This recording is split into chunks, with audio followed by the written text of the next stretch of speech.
Halo teman-teman, pada kesempatan kali ini, saya dan teman-teman saya dari jurusan Agroteknologi Universitas Musa Merauke akan membagi sedikit pengetahuan kami tentang kemasaman tanah dan juga nutrisi tanaman loh. Nah teman-teman, mengapa sih pengasaman tanah itu selalu menjadi proses alamiah yang membawa persoalan bagi pertumbuhan tanaman? Nah, untuk diketahui bersama teman-teman, ketika tanah itu asam dan pH-nya di bawah 4,5, maka itu akan mengganggu produksi tanaman pangan loh. Nah, untuk mengetahui lebih lanjut lagi, simak penjelasan kita berikut ini. Teman-teman, dari mana sih sumber kemasaman tanah? Kita melihat bagian A dan B. Bahan induk tanah mempunyai komposisi kimia yang berbeda-beda. Tanah yang mempunyai bahan induk batuan granit akan lebih asam daripada tanah yang berkembang dari bahan induk batuan kapur. Ya, bagian B, kemasaman air. Walaupun tanah yang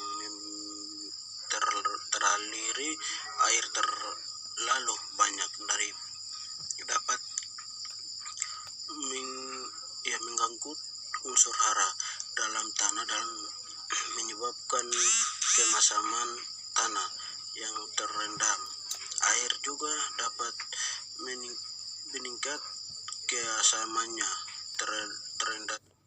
Terendahnya tanah dengan air biasanya disebabkan oleh drainase yang kurang baik, sehingga air tidak dapat mengalir seperti sebelumnya. C. Pemupukan. Pada beberapa jenis pupuk yang banyak dipakai dalam pertanian, seperti yang mengandung amonium dan kalsium monofosfat, merupakan sumber kemasaman tanah. Kemasaman tanah merupakan suatu parameter penunjuk keaktifan ion H+ dalam suatu larutan.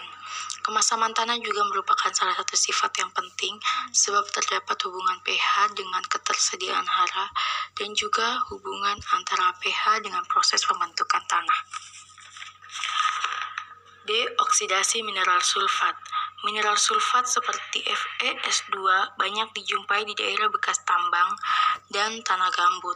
Hal ini disebabkan karena tanah gambut umumnya mempunyai tingkat kemasaman yang relatif tinggi dengan pH 3-4. Jadi, jika teroksidasi akan menghasilkan kemasaman tanah. E. Hidrolisis aluminium. Pada kondisi demikian, kation Al dan Fe terutama akan terhidrolisis menghasilkan ion H dalam larutan tanah dengan reaksi sebagai berikut. Ab plus 2H,0 sama dengan Al OH plus 3H. Dari reaksi di atas, pada tanah masam yang kaya Al, unsur tersebut menjadi sumber kemasaman dan toksik bagi tanaman. Dekomposisi bahan organik. Perombakan bahan organik dapat menyebabkan pengasaman tanah ketika asam-asam amino diubah menjadi asam asetat, gas hidrogen, dinitrogen, dan karbon dioksida. Proses perombakan bahan organik juga bisa menyebabkan penyusutan bahan organik. G. Hujan asam. Hujan asam terjadi di daerah industri dan dari banyaknya kendaraan bermotor. Pembakaran batu bara dan bahan bakar minyak membebaskan SO dan oksida-oksida N atau NO ke atmosfer. Senyawa gas ini di atmosfer larut di dalam air. Hujan membentuk asam sulfat dan asam nitrat dan turun ke tanah bersamaan dengan air hujan. Kemasaman tanah aktif dan potensial. Kemasaman tanah merupakan salah satu sifat yang penting sebab terdapat hubungan pH dan ketersediaan unsur hara, dan juga terdapat hubungan antara pH dengan proses pembentukan tanah. Kemasaman tanah ditentukan oleh dinamika H+ di dalam tanah. Ion H+ yang terdapat dalam suspensi tanah berada keseimbangan antara ion H+ yang terjerap. Akibat dari proses itu, maka dikenal dua jenis kemasaman, yaitu kemasaman aktif dan kemasaman potensial. Selanjutnya, Kemasaman potensial jauh lebih berbahaya daripada kemasaman aktif. Bagaimana ini bisa terjadi? Mari kita simak. Kembali ke masalah pH. Kemasaman aktif disebabkan oleh aktivitas ion H+ dalam larutan tanah. Kemasaman potensial dicerminkan oleh ion H+ dan Ai3+ yang dapat dipertukarkan oleh kation lain yang bermuatan positif. Bisa dilihat pada contoh gambar berikut ini. Yang sebelah kiri adalah kemasaman potensial, sedangkan yang sebelah kanan kemasaman aktif dan larutan tanah. Oke. Baik, saya akan menjelaskan tentang pengaruh pH terhadap ketersediaan hara. Pada pH lebih rendah atau lebih tinggi, ketersediaan unsur hara makro tersebut akan menurun. Sementara itu, jumlah unsur hara mikro yang tersedia pada pH netral cenderung lebih kecil dibandingkan dengan pada pH rendah atau tinggi, tetapi jumlahnya telah mencukupi kebutuhan tanaman. Di gambar samping ini merupakan pengaruh pH terhadap ketersediaan unsur hara. Jadi nitrogen yaitu pengaruh pH tanah terhadap ketersediaan N atau nitrogen lebih bersifat tidak langsung, yakni melalui pengaruh pH terhadap aktivitas jasa trenik atau mikroorganisme yang tersebut dalam ketersediaan N. Selain itu, pH tanah yang tinggi dapat mengakibatkan kehilangan N melalui volatilisasi, terutama jika pupuk N, urea, atau amoniakal diberikan di permukaan tanah. Yang berikutnya B, kalium, Ca, dan Mg. Unsur-unsur ini diberikan sebagian besar tersedia di dalam tanah pada pH lebih besar dari 6. Mereka umumnya tidak tersedia bagi tanaman di tanah-tanah amasam karena sebagian mineralnya sudah mengalami pelapukan intensif dan terjadinya pelindingan keluar dari profil tanah. Di antara ketiganya, unsur Mg merupakan yang paling terpengaruh oleh pH karena lebih mudah tercuci oleh ion H, Ai, dan Fe daripada dua unsur yang lain. Yang ketiga, fosforus, kelarutan P dan ketersediaannya bagi tanaman dikendalikan oleh reaksi tanah yang kompleks yang berpengaruh oleh pH. Pada pH tinggi, P bereaksi dengan Ca membentuk fosfat P yang relatif tidak larut sehingga ketersediaannya rendah bagi tanaman. Keracunan Al, Fe, Mn. Pada pH kurang dari 5, Al, Fe, dan Mn menjadi sangat larut, bahkan sampai pada konsentrasi meracun terhadap beberapa jenis tanaman. Organisme tanah. Organisme tanah tumbuhan paling baik pada pH sekitar netral. Sebagian besar organisme tanah tidak tumbuh baik pada pH rendah.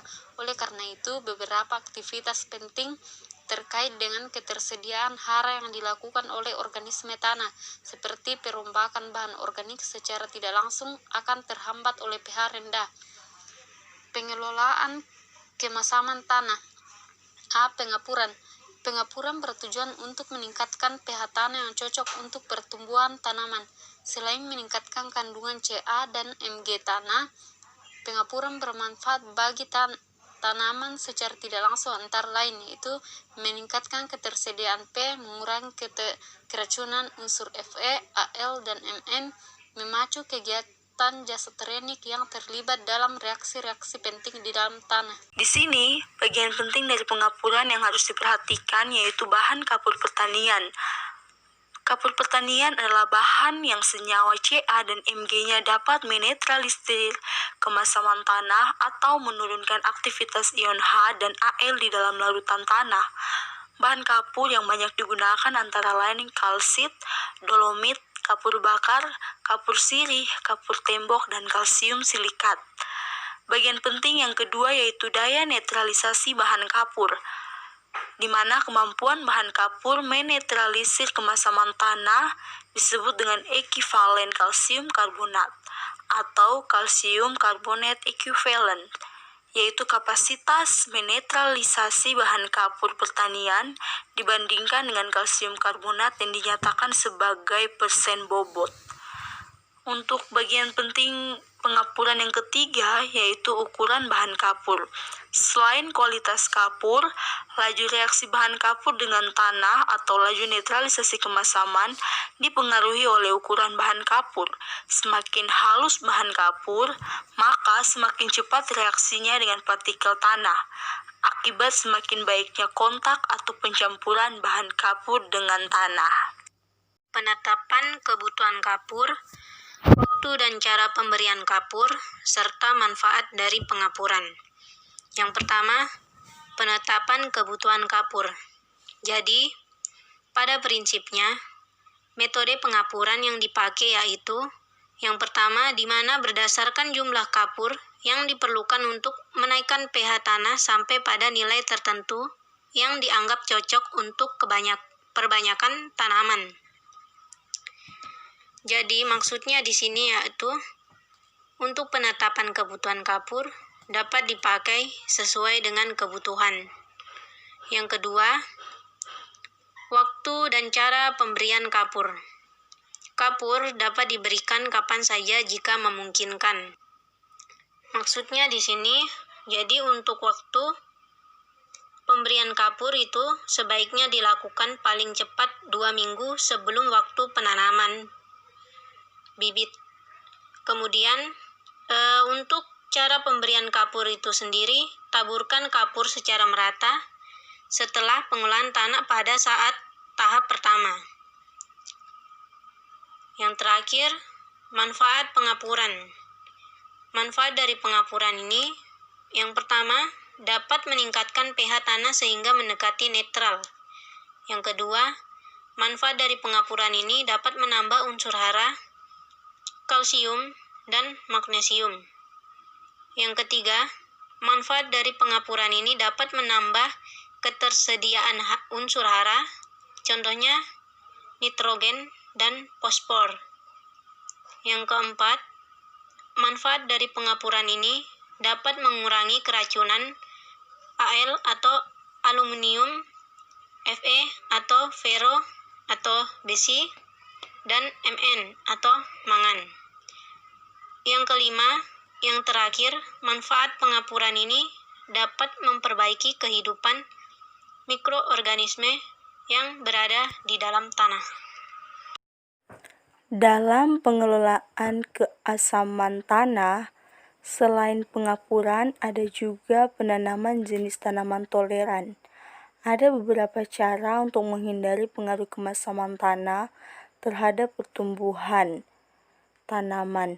Salah satunya adalah dengan memilih tanaman yang mempunyai toleransi tinggi terhadap kemasaman. Sifat toleransi tidak konstan untuk suatu jenis dalam semua keadaan. Sifat toleransi juga dipengaruhi oleh umur, kekeringan, kesuburan tanah, dan garis lintang. Teman-teman, itu tadi penjelasan singkat kami tentang kemasaman tanah dan nutrisi tanaman. Kiranya materi singkat yang kami bagikan ini boleh jadi acuan buat teman-teman untuk kedepannya dalam proses belajar mengajar. Terima kasih.